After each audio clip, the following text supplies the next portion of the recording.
दोस्तों, सुधांशु त्रिवेदी की डिबेट की बेहतरीन सीरीज में आज सुधांशु त्रिवेदी ने कांग्रेस की सुप्रिया श्रीनेत को आतंकवाद और चीन के मुद्दे पर बहुत करारा जवाब दिया है। ये पूरा मामला क्या है, आइए हम वीडियो में देखते हैं। अगर आपको ये वीडियो पसंद आए तो वीडियो को लाइक, चैनल को सब्सक्राइब जरूर करिएगा और अपने विचारों को कमेंट करके हमें जरूर बताइएगा।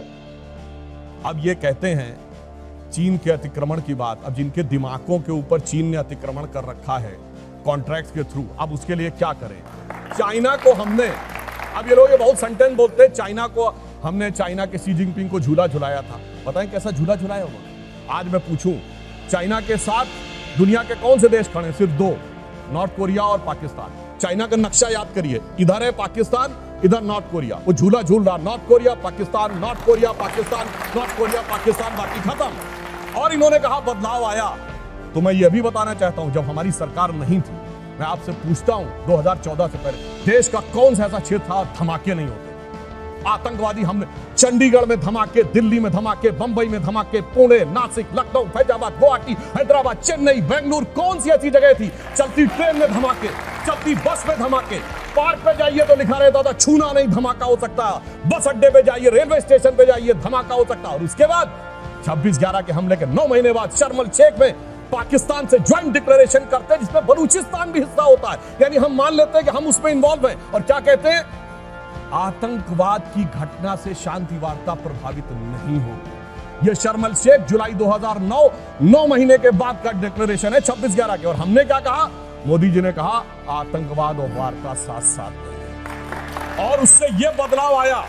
और हमने हासिल क्या किया? हमने हासिल वो किया जो सन 71 के समय में भी आपको सुनने में नहीं मिला होगा। ये पाकिस्तान की पार्लियामेंट में पाकिस्तान के सांसद ने कहा, पाकिस्तान के विदेश मंत्री और आर्मी चीफ का कोट करते हुए कि शाह महमूद कुरैशी साहब, देन फॉरेन मिनिस्टर, आए, आर्मी चीफ आए, उनके पैर कांप रहे थे। उन्होंने कहा शाम तक अभिनंदन को वापस कर दो वरना हिंदुस्तान अटैक कर देगा। ये पैर कांपते तो किसी ने भी नहीं सुने थे। और इन्होंने कहा भारत का भूगोल बदला था। कांग्रेस पार्टी ने अपना प्रस्ताव पारित करके भारत के 3 टुकड़े हुए थे, मतलब उस समय 2 ही टुकड़े थे। ये एआईसीसी के रेजोल्यूशन में पास हुआ। और मैं ईमानदारी की बात करता हूं, नई इकोनॉमिक पॉलिसी मैं मानता हूं कांग्रेस सरकार ने शुरू की और वो एक अच्छा कदम था, मैं ईमानदारी से कह रहा हूं, जिससे देश आगे बढ़ा। मगर उस निर्णय लेने वाले प्रधानमंत्री नरसिम्हा राव जी की मृत्यु के बाद उनको एआईसीसी में उनका शव तक नहीं रखा गया। और तीसरी बात अंत में कह दूं, इन्होंने बात कही जय जवान जय किसान। बिल्कुल, लाल बहादुर शास्त्री जी ने शानदार काम किया। भारत का न्यूक्लियर प्रोग्राम एक साथ शुरू हुआ। और यह भी मैं कहना चाहता हूं, इसे सिर्फ संयोग माने या कोई रहस्य था कि लाल बहादुर शास्त्री जी और भारत के न्यूक्लियर प्रोग्राम के जनक होमी जहांगीर भाभा दोनों की मृत्यु 15 दिन के अंदर हो गई और रहस्यमय तरीके से, और दोनों में से किसी चीज की जांच नहीं। तो इसलिए मैं कहना चाहता हूं, हमने जो परिवर्तन किए हैं वो गुणात्मक परिवर्तन है।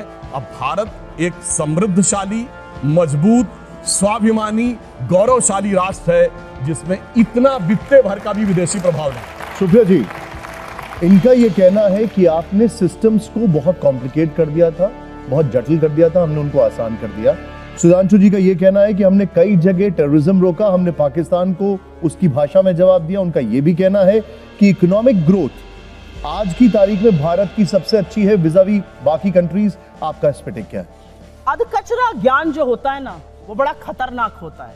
जैसे आधा सच पूरे झूठ से ज्यादा खतरनाक होता है। ये व्हाट्सएप यूनिवर्सिटी के स्नातक लगते हैं मुझे। मोदी जी ने एक काम किया है, दुनिया की सबसे बड़ी फेक न्यूज फैक्ट्री बनाई है और दुनिया की सबसे बड़ी व्हाट्सएप यूनिवर्सिटी भारत में स्थापित करी है और हर चरण चुंबक उसका सदस्य है। आपको मैं बताती हूं, उन्होंने आतंकवाद पर बात बोली। निकालिए अपने अपने फोन अभी, पिछले 2 हफ्तों में राजौरी में और पुंछ में आतंकवादी हमले में हमारे 5 जवान राजौरी में और 5 पुंछ में शहीद हुए। दे दो। पहली बात तो व्हाट्सएप यूनिवर्सिटी का कमाल देखिए साहब, असेंबली होती है, वैल्यू एडिशन निगेटिव हो जाता है। अरे भैया, ऐसा कहीं होता है? अगर कहीं पर कोई आपको असेंबल करने को देता है तो अपना प्रोडक्ट देते तो आप उस पर सर्विस चार्ज लेकर ही बेचेंगे। $1 बिलियन का हम लोगों ने एप्पल के फोन एक्सपोर्ट किए हैं असेंबल करके ही।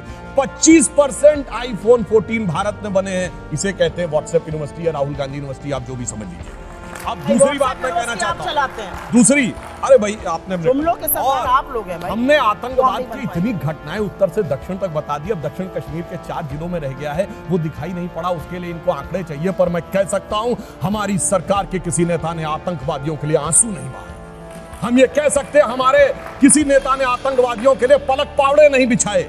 संसद भवन पे हमला हुआ, जिन जाबाजों ने अपनी जान दे दी, उन्होंने, उनके परिवारों ने मेटल लौटा